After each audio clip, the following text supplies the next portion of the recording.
जेहेतु यही चित्रतला कूल से अटकी गले ये जो जगार जो नेमाल बोली जो जगहटी ये जगह से मुसलमान मानकर अधीन थिला बुझे कि यहाँ मुसलमान मानकर कबर स्थान थिला जो कबर स्थान थिला जगन्नाथ तो आदेश होईची जे जोटी मोल से रही तेणु ये कबर हो कि जहाँ भी हो जो मुसलमान मानकर जो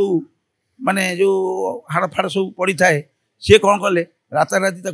सफा कर दियंती निजे निजे सफा कर दियंती सफा कर देई सेठी सी ध्यानस्थ ध्यान करती जोग साधना करती एमती तापर जो सकाळ हुए पुणी आनिक जो गदा कर दियंती किंतु से एमिति अलौकिक थिले तांको कई देखी पारंती नाही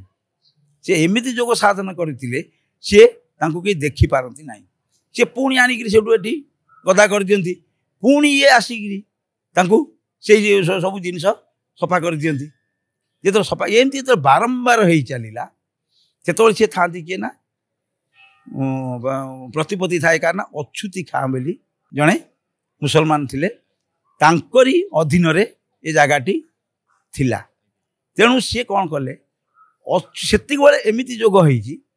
अछूती खाँर भी किसी पिलापिली हो नथिला जेते बेले बारंबार यही सब घटना देखिचंती किए अछूती खाँ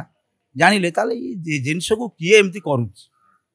नेले अछूती खाँ दिने नुचिकी आसिकी देखिया इच्छा कले कि जो नुचिकी देखिया इच्छा कले सेते बेलू तांकु सी भय कर सारे जी एमती गोटे जो अदृष्ट शक्ति रोचे जे कि माने एते गुड़िए जिनस को सांगे सांगे जड़े सफा कर दे तार चिन्ह वर्ण किसी रोनी तेणु सी मन भितर बहुत भक्ति जाग्रत भितर हो गला जो जाग्रत हो गला से अछूती खाँ कौन कले दिने आसिकी लुचिकी परीक्षा करने आसिले जो परीक्षा करने आसी ये महापुरुष धरा पड़ी गले पाखे से धरा पड़े कहीं भक्त आउ भगवान गोटे मुद्रार दीटा पार्श्व जमती गोटे मुद्रार दीटा आग पाख कई क्या छाड़ी पारे तेणु भक्त कौन भगवान को छाड़ी पार ना भगवान कौन भक्त को छाड़ी पार भगवान होती निराकार किंतु से आकार धारण करती निराकार आकार हुंती केतबेले आकार हुंती ना भक्तंकर जेतबेले दुख पड़े भक्त जो डाक सी निराकार आकार को जीवे सी होती निर्गुण किंतु सी पुणी सगुण हे केतबेले कापाई हे ना भक्त पाई से सगुण हे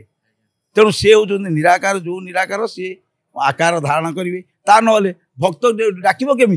भक्त भगवान को डाक केमी आकार गोटा न देखिले केमी डाक आकार देखिले सीधा आम जाना अमुक ये होती राम ये होती कृष्ण ये होती विष्णु सीना आम आकार टाक देखिले सीना आम जो जाना ये होती भगवान तेणु आम आकार टाक जो न देखा केमी जाना आम मन भर केमी ज्ञान हम तेणु सी सब आकार को निराकार आकार धारण करती क्या आकार धारण करती ना भक्त केवल समस्त नुहे पुणी से भक्तर जो दुख जो लाघव हो जाए पुणी से आकार निराकार को पलि जाती तेणु भक्त भगवान यहीपरि लीला चले सी तो माने जो विराट कथा ताकू एना के जो मुखान से बहुत ये तेणु प्रश्न अच्छी महापुरुषंकर बाल्य लीला तेणु महापुरुष यही भाव में बाल्य लीला करथिले जनसमाज आ बहुत प्रकार से गोटे मात्र एमती से बह अड़ंगगढ़ राजकुमारी को बुझे कि अड़ंगगढ़ राजकुमारी गोटे मात्र संतान थिला सी शून्य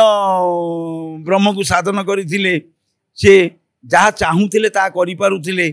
आज यदि गछटे लगे दे आसबे काली से फल जो तोलिकी खाऊले एभली शक्ति पाखे थिला